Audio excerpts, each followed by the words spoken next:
Hi everyone, I'm Tom, and today I'm going to be showing you Eila and Something Shiny, which is a story-driven adventure game, kind of along the lines of a choose-your-own-adventure game. This is on Kickstarter right now, and the link to the campaign page will be in the description and the corner of the screen, so if you'd like to go and check that out, you can click those. And as always, I mentioned I was paid to make this overview video. We are going to have a deck of cards at the start. This is the prologue that is set up here. It's chapter 0. We have a small deck set up in the upcoming card holder here. And then we have different decks of habit cards, these red cards, the blue cards, and tool cards that we might acquire along the course of the game. Your goal for the scenario is set out here. It tells you that the resources that you need to get to win the scenario, and you've got 7 days to do it. It gives you a health tracker as well, and a little reminder of what to do at the end of each day. So we need to start out with 3 health on that. Magic. We've also got some inventory slots here. Now, these are cards in the game as well, because you can check out the Kickstarter page to see about the playmat and stuff. So we have physical resources tracked in these slots here. We have food, money, and magical stones. And then we have non-physical resources over here like energy, knowledge, and fear. You're limited to these slots for your resources, and you have to discard if you go over them. You are not allowed to discard fear tokens, though. So in the game, what's going to happen is we grab the next card from the upcoming holder, and we are going to go through it and make some choices, spend some resources, and try and progress through the chapter and get what we need from it. So the first card here, and the first time we go through the deck, it's in the order that it was set up in, so it's in numerical order.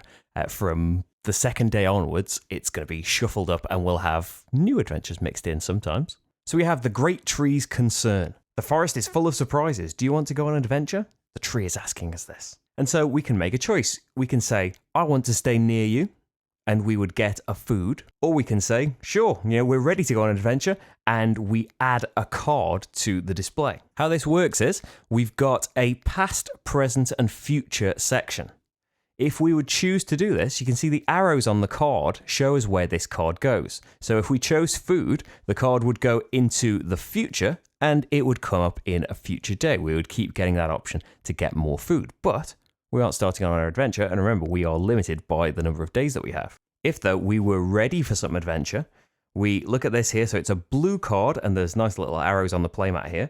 We would need to find blue card number 6, which happens to be the first one, and we would place it in the future. So tomorrow, this is going to get shuffled in with all of the other cards that are still there from the present, and we're going to experience that card as well. Because we chose this bottom option, though, you can see the arrows are telling us that this goes into the past, and we're not going to see this card again. If we keep going and draw the next card from the upcoming display, we get Great Tree's Company. And we have 2 options here as well. We can play with Great Tree, or we could talk with Great Tree. Either of these is going to make the card go into the past, so we've only got this one option. And so what's going into our decision here? Energy is something that we're going to need every night. You will need it for some choices. It's a resource that you can spend. But every night, we're going to need to put an energy at the end of the day on the day that we were on. If we haven't got the energy, we have to put one of our life points. And if you run out of life points, you lose the game. On the other hand, though, knowledge is the resource that we need to be able to win this scenario. So you have to weigh up, do I want some energy so I can keep going for more days, or do I want some knowledge to try and win? Let's just say for this example that I will go for some energy. And so I take a green cube and place it in my inventory there. And then this card goes into the past, and we're not going to see it again. And here I'm going carrot harvesting. So if we choose option A, we can gain a carrot. If we choose option B, then we'll get 3 carrots. But we can only do this if we've got a toolbox. You can see the symbol in the toolbox card there matches the symbol next to B there. So we can only choose that option if we've got the toolbox. So in this case, we would just have to take a carrot and place it there. And this card shows us that it goes into the future. The next one comes out and it asks us if we are going to work casually and just get a coin, or work hard and spend an energy to get 3 coins. At any time, by the way, you can convert 2 food into an energy, or 6 knowledge into a magic stone. At the end of the day, the card tells us we can put 1 or 2 resources on our goal. I haven't got any knowledge, so I'm unable to do that. Then we need to put energy on the day and night cycle. And if we didn't have the energy, we'd put a life point on there. And then we grab everything from the future, shuffle it all together, And this is going to be the upcoming for the next day. So just so I'll show it to you first, I'll put this one at the front, but you would just shuffle it all up nicely. And you reveal, so we've got all of the cards from yesterday and this brand new card, Unfamiliar Environment. So Eila has been bit by something. I've got to lose a life point, so one of those is going to come off there. I've got 2 left. I would have to gain 2 fear, so that would go into my non-physical inventory there. And then we need to add a red card, and this is one of the other things we haven't seen yet. So when you add a red card, this goes straight into the upcoming holder, and it's going to be the next card you experience. This one goes into the past, so we're not going to see this one again. And then we would see the result from that, a pile of apples.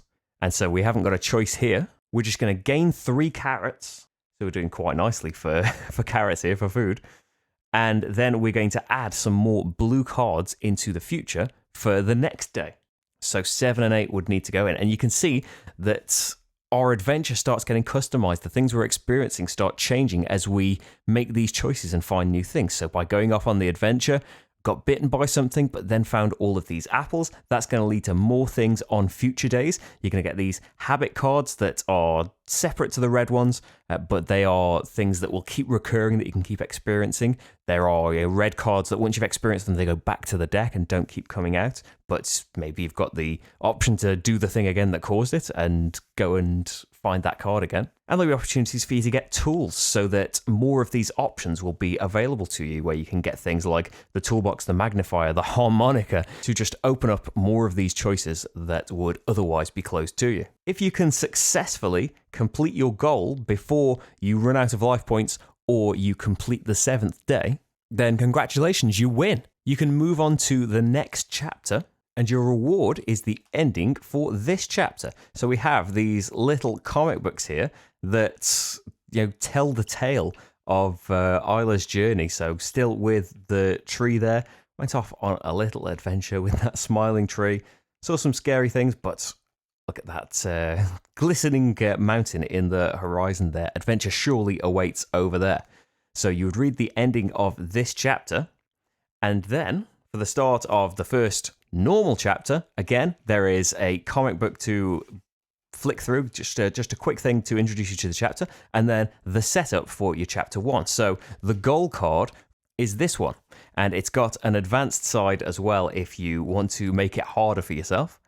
But this would go out instead, so you start out with 4 life points, and your goal is to get this food and money and magical stones. And it also tells us which cards to set up, but you keep any of your tools and any habit cards that you encountered from scenario to scenario. So you're making different choices as you progress through the story, but you're also customizing your path through it by having different options available to you or different perks. So that's what's going on with Eila and Something Shiny. I hope that's given you a good idea of the game and whether or not you would be interested in finding more. Remember, the campaign page is in the description. And if you're not interested in what I think, then thank you very much for watching, and I hope we meet again. If you would like to know what I think, though, here it is now. Well, I've had, as you can see in the demo, I've got Chapter 0 and Chapter 1. So I've got a limited deck of experience as to what's going on here. Sorry, Eila. I'm trying to make it better, and I've knocked her over further. I thought when I first saw the game, it's such a cute presentation and a lovely kind of adventure story. It's kind of a Wind in the Willows, fantastical anthropomorphized animal adventure. And that some of the story, at least between chapters, is communicated wordlessly through these comic books. I do think Choose Your Own Adventure is a fantastic way of telling stories and giving you, agency over the decisions in them. And there were, Choose Your Own Adventure books where you had to use a pencil and track resources and things like that. Well, here, not only are there, physical components to do that with, but I really like the system of the cards as well. And it's so simply laid out. The past, present, future thing works so well. And as you go through the main chapter, you start to build up an idea of what's going to stick around and maybe cards that needed resources that you didn't quite have. You can get an idea of what's important. And okay, so when the choice to get a load of knowledge or energy comes up, I know that I need a load of energy to get to the card I need, for example. And provided that you do it within the 7 days, you can build up a picture of what you need and how you're going to go about it. But also, the order of the cards, because you shuffle them up at the end of every day, that is going to change up your plans. You can't make a perfect plan of how you're going to do these things because you don't know if the card that gets you that knowledge is going to come up before the card that wants you to spend that knowledge. And so you're going to have to wait an extra day to spend it. And what if there are bad cards in there that are causing fear and wanting you to spend that vital resource that you need? Well, it's going to throw a spanner in the works and you might not get through it.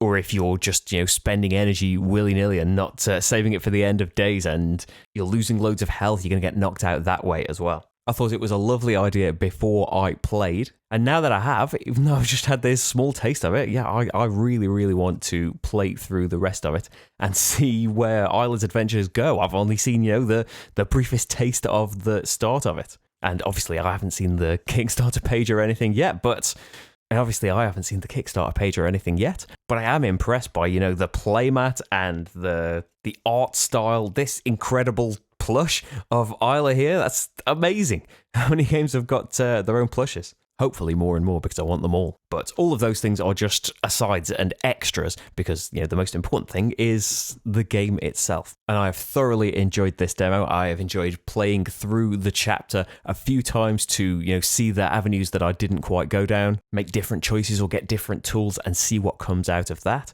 And, I can only kind of extrapolate from that into the main game that hopefully things are going to go down a lot of different paths. The art style is beautiful. The game is very easy to get to grips with, but still, for how simple the system is, it's still very engaging. And I guess all of that's going to depend on the story. How interested are you in the story in general? And, they are, A-B decisions, that it's not like there's this great big complex thing going on, and some of that might be too simple for some people, but hopefully, you've got an idea now and you can think about whether that will be for you or not.